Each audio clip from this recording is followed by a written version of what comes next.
প্রকাশিত হয়েছে এইচএসসি 2025 এর ফলাফল। আমরা আপনাদেরকে জানিয়ে রাখছি চলতি বছরের এইচএসসি ও সমমানের পরীক্ষায় 9টি সাধারণ ও মাদ্রাসা এবং কারিগরি বোর্ড মিলিয়ে মোট 11টি শিক্ষা বোর্ডে এবার গড় পাশের হার 58.83। এছাড়াও জিপিএ 5 পেয়েছেন 69,097 জন। তবে এবার মাদ্রাসা বোর্ডে পাশের হার সর্বোচ্চ, মাদ্রাসা বোর্ডে পাশের হার 75.61।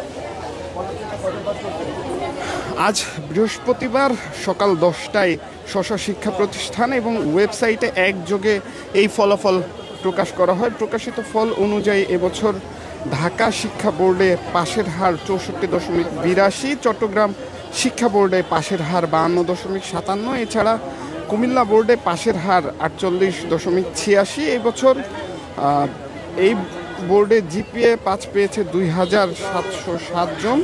এদিকে মাদ্রাসা শিক্ষা বোর্ডে পাশের হার 75.61, পাশাপাশি কারিগরি শিক্ষা বোর্ডে পাশের হার 62.67। এছাড়াও যশোর বোর্ডে পাশের হার 50.20, বরিশাল বোর্ডে পাশের হার 65.57 এবং সিলেট বোর্ডে পাশের হার 51.86%।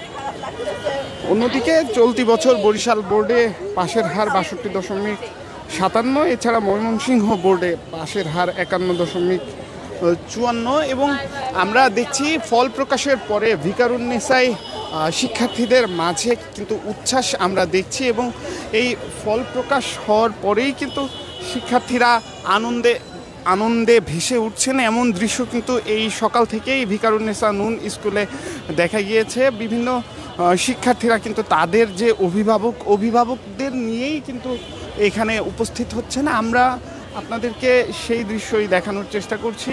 আমরা কয়েকজন যারা পরীক্ষার্থী রয়েছেন তাদের কয়েকজনের কাছ থেকে একটু কথা শোনার চেষ্টা করব, একটু জানার চেষ্টা করব যে তাদের যে পরীক্ষার ফলাফল পরবর্তীতে তাদের যে উল্লেখ করে দেখা গেছে বিগত বছরগুলো প্রশ্ন ঢাকা বোর্ডে অনেক সোজা হইতো, মানে একই রকম প্রশ্ন বারবার আসতো, কিন্তু এবছর অনেক প্রশ্নের চেঞ্জেস আসছে। বিশেষ করে যে সোজা হয়েছে এরকমের না, মানে ভালোই কঠিনও ছিল, মিক্স একটা প্রশ্ন ছিল। তো এক্ষেত্রে মেইন বুক পড়াটা খুব গুরুত্বপূর্ণ। তাছাড়া বিগত বছর দেখা গেছে আমাদের ম্যাথ এক্সামে একটা বইটার প্রশ্ন আসছে বিগত মেবি 2-3 সালের। তো এক্ষেত্রে দেখা গেছে আগে থেকেই এইসব প্রস্তুতি করতে হবে, বিভিন্ন প্রশ্ন ব্যাংক সলভ করলে ভালো করা যাবে, কারণ পাস করা মোটামুটি সোজা হয়। তারপর A+ পাওয়ার জন্য আর তো কষ্ট করতে হয়, গোল্ডেন A+ পাওয়ার জন্য তো দিনরাত পরিশ্রম অবশ্যই করতে হয়।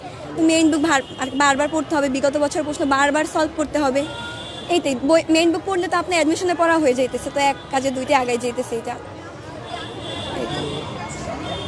আপনার নাম কি এবং কেমন রেজাল্ট এসেছে আপনার? আমার নাম ইশরাত জাহান। তো আর জিপে 5 আসছে আলহামদুলিল্লাহ। রেজাল্ট পাওয়ার পরে সবার প্রথমে কাকে জানিয়েছেন এবং আপনার অনুভূতিটা কেমন ছিল? আমার পাশে যেহেতু আম্মু ছিল আর আব্বু দূরে ছিল, তো আব্বুকে ফোন দিয়ে জানানো হয়েছে। এটা আব্বু তো অনেক খুশি আলহামদুলিল্লাহ। আপনার অনুভূতিটা কেমন রেজাল্ট পাওয়ার পর? আমার অনুভূতি তো অবশ্যই ভালো, এত কষ্ট করছি একটা রেজাল্টের জন্য। এই অনেক টেনশনে ছিলাম 2-3 দিন যাবত যে কি না কি হয়, কীভাবে কি খাতা দেখছি। এবার যেহেতু প্রশ্ন একটু চেঞ্জেস আসছে, কঠিন হয়েছে প্রশ্ন, পাশাপাশি পাশের হারও এবার অনেক কম, আগে থেকে বলে দেওয়া হয়েছে অতিরঞ্জিতের ফলাফল হবে না। তো সব মিলিয়ে ভালোই টেনশনে ছিলাম, তো আল্লাহর রহমতে ভালো আসছে। এইটাই বলা। এখন পরিকল্পনা কি করবেন? এখন পরিকল্পনা আছে যে দেখি, মেডিকেলে পড়ার ইচ্ছা আছে, তো করতেছি পড়ালেখা, এখন আল্লাহ ভরসা। এটা যেমনটি আপনারা শুনছিলেন, আমরা কথা বলছিলাম একজন পরীক্ষার্থীর সাথে।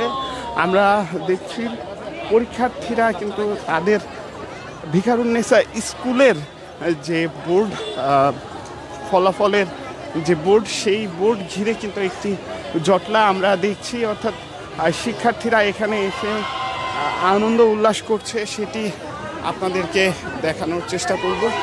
এই মুহূর্তে আমরা দেখছি ফলাফল পাওয়া যে শিক্ষার্থীরা তারা কিন্তু এখানে উল্লাস করছেন, এবং মূলত